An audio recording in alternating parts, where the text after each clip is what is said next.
It would be no exaggeration to say that Final Fantasy VII was one of the most influential role-playing games of all time, a sublime fusion of gorgeous cinematic storytelling, a vast and richly detailed world to explore, an epic, poignant, moving adventure featuring deep explorations of identity, friendship, hope, love and sacrifice, and a cast of vibrant, quirky, likeable characters with their own goals, ambitions, fears and dreams, not all of whom make it to the end. Fuck! Final Fantasy VII was one of those formative gaming experiences for me that arrived at just the right time in my life, reshaping my perception of what games could be, and the impact that good writing and strong characters can have on the audience. It is, was, and always will be one of my favourite games of all time. And yeah, I know I'm going to get swamped with people telling me that Chrono Trigger, or Diablo 2, or Final Fantasy VI were all better, but shut up! It was for me! But let's be honest here, it's not exactly a looker by today's standards, and the cutesy graphics and basic text dialogue didn't exactly lend themselves to the kind of heavy, dramatic scenes that the game became famous for. As the years passed, various spin-offs, prequels, and animated movies came and went, but none of them really gave people what they were craving, a proper next-gen remake of the original game. Square Enix remained coy about it for years, refusing to confirm or deny the possibility of a remake, until at last, in the summer of 2015, the announcement we'd been waiting almost 20 years for finally came.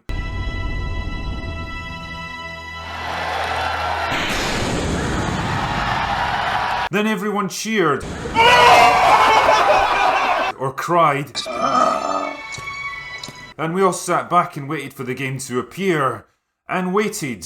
And kept waiting. The years ticked by without an official release date, and all that glorious excitement started to turn into concern, especially when rumours of production problems and developer changes started leaking out. It began to look like Square had bitten off more than they could chew, and maybe the remake was destined to become the Duke Nukem Forever of the Final Fantasy world. Then, finally, in 2020, it happened. The game came out, and after nearly a quarter of a century of speculation, we at last got to find out whether it had been worth the wait. Well, most of us did. Yours truly bought the game and then promptly left it in a drawer, unopened and untouched for months. Why, you might ask? Well, partly because I was busy with other stuff. Hallelujah, hallelujah, hallelujah.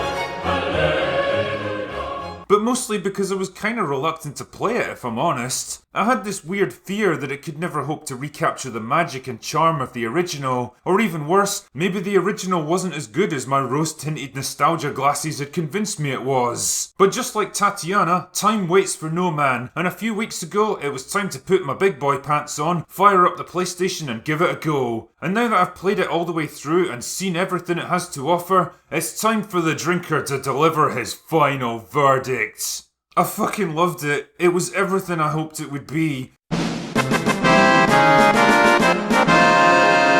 It recaptured every ounce of the joy and wonder of the original, and it reminded me why I love video games in the first place. And at the risk of sounding like Simple Jack, it just made me really fucking happy. I mean, I'm not going to pretend it's perfect or anything. This kind of nostalgic trip down memory lane can only carry me so far. There's definitely flaws in this game, some more serious than others, and I'll talk about them later in the review. But for the time being, I'll give you a basic rundown of the story and hopefully explain why this game succeeds so well at what it does. So, for those of you that have been living under a rock for the past 25 years, or have absolutely no knowledge of video games, Final Fantasy VII centres around a former soldier turned mercenary named Cloud Strife. Yeah, it's definitely a Japanese game, alright. Cloud's been hired by an eco-terrorist group known as Avalanche to help sabotage a dangerous reactor run by the sinister Shinra Corporation, a monopolistic mega company that basically acts as a de facto world government and cares more about profit than human life. So basically Facebook, only not as evil. Shinra are based in the industrial metropolis of Midgar, where their reactors literally suck the life force out of the planet and convert it into electricity. How? Don't know. Anyway, as you can imagine, this is bad news for the planet, so Avalanche are there to put a stop to them by any means necessary. Also along for the ride is Tifa, your childhood friend and reluctant Avalanche member, and Barrett, the gung-ho leader of the group who tends to shoot first and ask questions later. Unfortunately, before you know it, shit goes wrong and you find yourself embroiled in all kinds of shady government conspiracies, terrorist attacks, kidnappings, power struggles, and an old school dance-off against a gay nightclub owner so you can cross-dress your way into a crime lord's brothel in the hopes he'll pick you to be his next wife. I mean, what can I say? It's a Japanese game. Naturally, blowing up their reactors brings you into conflict with Shinra, but are they really the true enemy here, or is there something even bigger at work? And how is this connected to a series of violent flashbacks to a traumatic event in Cloud's past? Along the way, you also hook up with a mysterious flower girl named Aerith, after literally falling through the roof of her building, who seems to have a past connection to Shinra and knows more than she's letting on. So far, so Final Fantasy. All the characters, scenarios, and plot elements are present and correct, and in a lot of cases, they've been massively expanded upon. But then it all starts to get a bit weird, and I guess this is where we sail into murky waters. But fear not, dear viewer, the drinker's here to explain things to you. See, this game functions as less of a conventional remake and more as a kind of soft reboot of the storyline, acknowledging the events of the original game, but using them as a jumping off point for a new storyline, ultimately heading in a completely different direction by the end. It starts out with little things like minor characters taking part in missions they weren't involved in before, or surviving events that should have killed them, or Cloud almost managing to prevent a major event that was supposed to take place. And every time it happens, these weird swirly ghost things show up to totally fuck up your day. What the hell are they and what do they want? Well, the short version is that they're like guardians of time itself.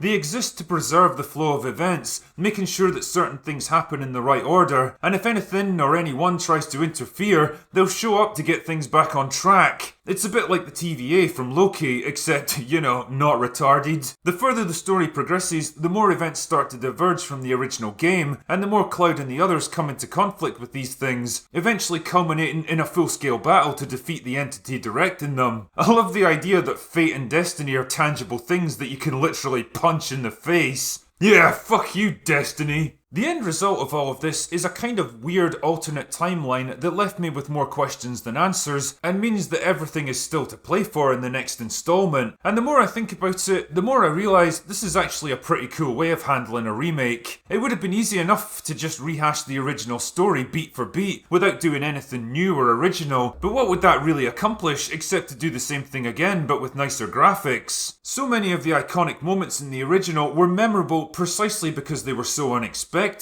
Nobody really saw Aerith's death coming, or the twist about Cloud's backstory, or the final epic scene that was so open to interpretation at the time. All of these things are the kind of tricks you can only play once, and trotting them out again would rob them of their impact. Now it feels like all bets are off, and basically the story could go pretty much anywhere from this point. The writers have successfully unlocked themselves from the constraints of the original story, giving them the freedom to explore new ideas and go off in different directions. But what makes this so interesting is that two of the game's major characters seem to know how things were meant to play out originally, and are working to either restore or change the course of events. Where the fuck is all of this going? I don't know, but I'm definitely interested to find out. See, the events covered in Remake represent only a small fraction of the original game. Most players cleared the Midgar section after the first few hours, and that was when the game really opened up, giving you access to a much larger world for the first time. Here though, the entire remake is based in and around the city, and there's definite pros and cons to this. The increased focus on a smaller chunk of storyline gave the writers more scope to explore their characters in greater detail, and this is something the remake absolutely nailed. Characters like Biggs, Wedge and Jesse were only in a handful of scenes before, and I genuinely struggled to tell you a single thing about any of them. Now they got fully fleshed out personalities, detailed backstories and real character arcs. Shit man, there's even a romantic subplot with Jessie if you make the right choices, although she does go and die before you can bump uglies with her. Fucking typical. Barrett and Tifa both get more screen time to flesh out their motivations and outlooks on life, and the new graphics and voice acting allows for more complexity and depth than was ever possible before. Barrett's still gruff and single-minded, but his relationship with his daughter gives him enough heart to make him relatable, and when he's confronted with the devastating results of his choices, he begins to question his motivations. Tifa, on the other hand, is a much more reluctant member of the group than before, clearly torn about the morality of what they're doing, and motivated more to protect her friends than any grander, higher purpose. Also, I love how the game mercilessly teases all the thirsty boys out there. It seems like every 5 minutes, either Jesse or Tifa will ask to speak to you in private, and then they'll immediately fuck off again without saying or doing anything of consequence. I know what you're up to here, Square. You won't get the better of me. Oh dear lord.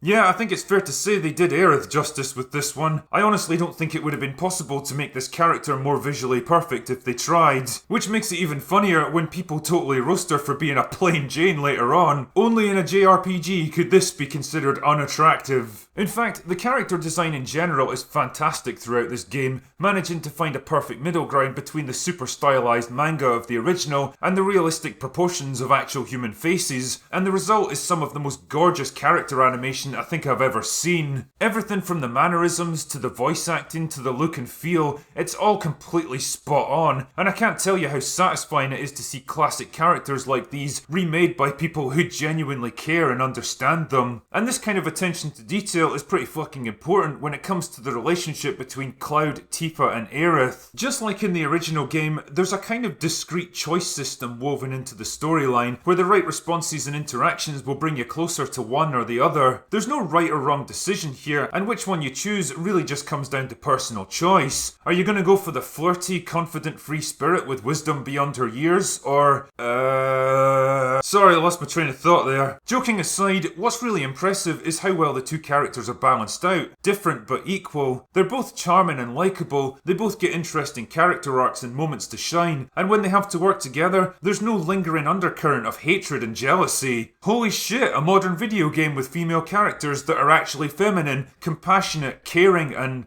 nice? Damn, it feels like some kind of crazy indulgence these days, and it's definitely a welcome break from the alternative. Combat mechanics are another area where I think they found a good balance between the old and the new. The turn-based battles of the original game gave you enough time to decide your next move, chain together complex attacks, and quickly switch your strategy if things weren't going to plan, but let's be honest, it's not exactly a thrilling way to play a game like this. The new combat system operates mostly in real time and relies heavily on physical attacks to keep the momentum going. You can move around freely, dodge and parry attacks if you get the timing right, and even run away if the shit hits the fan. But there's also an active time bar that gradually fills up, allowing you to pause the action while you choose a bunch of special abilities, spells or items. Generally it works well enough, and I think it offers the best compromise between the two extremes, even if most battles generally boil down to getting in close, activating Punisher mode and mashing the heavy attack button till everything's dead. Now, all this shameless gushing on my part probably gives the impression that this is some kind of flawless masterpiece that's more satisfying than snorting cocaine from Tatiana's cleavage while riding a gold-plated jet ski. Seriously, give it a try sometime, it's awesome. But there are definite flaws in this game, and it would be wrong of me not to mention them here, so, well, here goes. I mentioned before that the combat system offers a decent compromise between real-time and turn-based strategy, but this solid structure is let down at times by poor AI on both sides. Basically, your teammates have practically no initiative of their own, they won't use magic or special abilities, they won't cover you, and they won't even heal themselves if they're injured. This isn't much of a problem in basic fights, but it really cripples you in the boss battles where you need everyone giving 100%. You have to become proficient at switching quickly between characters, topping up health or launching heavy attacks, and needless to say, this kind of constant micromanagement can get pretty fucking draining. Enemies also have this weird habit of targeting whichever character is under player control and ignoring the others, so if you can keep switching quickly, you can disrupt their attacks and stop them concentrating their fire. Again, it feels like the AI is just going through a series of scripted actions instead of making intelligent contextual decisions, and it kind of takes you out of the experience. The breadth of this game is also pretty limited when I think about it. Part of the fun of RPGs like this is just heading out into the world and exploring the game environment, doing little side quests and generally taking things at your own pace. I kept waiting for the game to open up and let me do my own thing for a while, but it never really happens. You're generally confined to smaller self-contained areas for each chapter, and while there are side quests to do, most of them boil down to go to a place and find a person, with a few battles scattered in between. The rewards for completing them are usually not worth the time it takes to do them, so after a while I kinda lost interest. Basically what I'm saying here is that free roaming exploration really isn't a thing in Remake. You're directed to each new location because the story demands it. You're given only the party members that the game wants you to have, and while you might be allowed to wander about for a bit, it always feels like the story's hovering over you like an overprotective parent, ready to give you a bollocking the moment you stray off course. Likewise, I lost count of the number of times I was making my way through some corridor or big industrial facility, and the game slowed me down to a crawl so it could get through all the scripted mission-critical dialogue it needed to do. It really pisses me off when games do this. If you're going to put me into a walking simulator for the next 2 minutes because you've got a bunch of shit I need to hear, why not just put it into a cutscene instead so we can watch it and move on? Also, and there's no getting around this, you really need to have played the original to properly understand what's going on here. Yeah, there's enough exposition and backstory that you could probably muddle your way through, but honestly, if you're going into Remake blind, then I suspect you'll miss the fundamental point of this new story, the divergence from what came before. There's other bits of the story that are just very obvious padding, like the tedious robot arm puzzles where you've got to move blocks around and ferry Aerith to different levels to progress. It kills the pace and it just feels like an arbitrary, time-consuming barrier that requires no real skill to get past. Graphically, I'd probably describe this game as solid rather than spectacular. Like I said earlier, you can tell that a lot of work went into the character design, and some of the set pieces and cutscenes are genuinely awesome to watch, but there's a lot of graphical rough edges that really feel like they could have been smoothed out. You'll run into a lot of poorly modelled objects and low-res textures that look like they were ported over from an early PS3 game. Sometimes the physics engine and pathfinding will forget what it's supposed to be doing, and the facial animations for minor characters often have no connection with what they're saying. It's a shame that janky stuff like this made it through, when you can see what they were able to do with more vital parts of the game. Glitches and problems like this leave me with the impression of a project that was kind of rushed, and probably would have benefited from another 6 months development to iron out the bugs. But ultimately, they're really just minor irritations in what's otherwise a really solid, creative and worthy reimagining of a classic game. Ultimately, the experience you have with this game is going to be very closely tied to your connection to the original. If you've never played it or you didn't care for it back in the day, then I suspect you'll feel a bit lost or disconnected from this one. If, like me though, you've been waiting a long time to see an old classic reimagined with today's capabilities, then I think you'll appreciate just how special this game is. And like the original, it feels like this came along at just the right time in my life. Having watched so many beloved franchises go down in flames under the onslaught of poorly conceived reboots and remakes, usually made by people who never gave a shit about them anyway, it's easy to let yourself become hard and cynical and disenchanted with basically everything today. And let's be honest, that's a pretty joyless existence for anyone, and it's not how I want to see the world. Games like this serve as reminders that it can be done. With the right people and the right intentions, it is possible to bring back classic stories and do interesting new things with them. It's possible to honour the legacy of past achievements, but also look forward to an exciting new future of boundless possibilities. It seems like everyone these days likes to claim that their bland, generic rehash of old ideas is for the fans, but Remake seems to be one of the few IPs that genuinely is. You can tell that a lot of love and thought went into this game, and whatever its faults and shortcomings, Final Fantasy VII Remake is a game that I'm genuinely happy to have experienced. Anyway, that's all I've got for today. Go away now.